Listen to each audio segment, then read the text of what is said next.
Hey everybody, it's been a while since I've done one of these video blogs, and I'm homesick this week, so I figured why not, right? We got Easter coming up really soon. I can't wait for that, and I've been studying John 21 all week so far, and I wanted to share like one little thing that probably will hit the cutting room floor, and I won't bring up in my message, and so I thought, why not now? And it's this idea that in that story, Jesus meets Peter and all the friends on this boat, and they're trying to catch fish and they don't catch any. And then Jesus says, "Try the other side of the boat, the right side." And they do, and they catch this huge amount of fish, 153 fish total, huge catch. And the Bible says this: it says that the nets did not break. Now, as I've studied the Gospel of John this last few months, I've realized that John does everything very purposefully. He is extremely intellectual, incredibly smart guy, and everything in his gospel account is there for a reason. And this idea that the nets did not break is a very symbolic kind of thing. It gives this idea that the nets are a symbol for the church, and that the church, God's church, is big enough for all people. That it will not break. It's good enough and big enough and gracious enough to accept all of God's people. And sadly, this has not been the case for so long in America. The churches have become very exclusive, right? It's become some of the most it's sad how churches are just not very diverse in today's culture in America. And I want you to know at Icon, for what it's worth, that's not what we're about.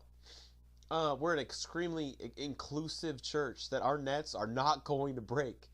So regardless of if you're gay or straight, or if you're Republican or Democrat, or if you're agnostic or super spiritual, or if you're a sinner or a saint, or if you're a scholar or a skeptic, regardless of where you put yourself, if you're scorned by the past of what the churches have done to you, or if you're refreshed by what God's doing in the church today, no matter where you're at, I want you to know that you can find a safe and inviting place at Icon.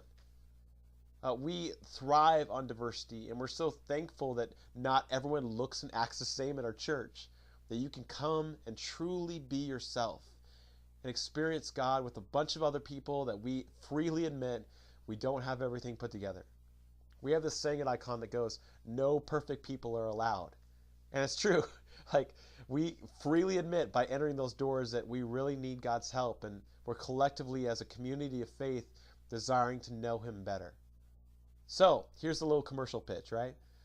Saturday night, April 11th, just in a few days, we are celebrating a very special Easter gathering. 5 o'clock at Blakely Hall. You can find details online if you want. Just for an hour, maybe an hour and 15 max.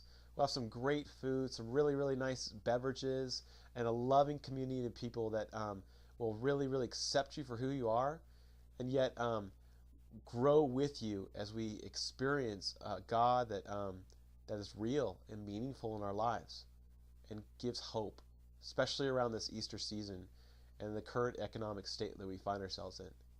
So come join us and have a great time. And I think that's about it. So hope to see you on Saturday, and give me an email if you have any questions. Sure love you guys, and we'll see you soon.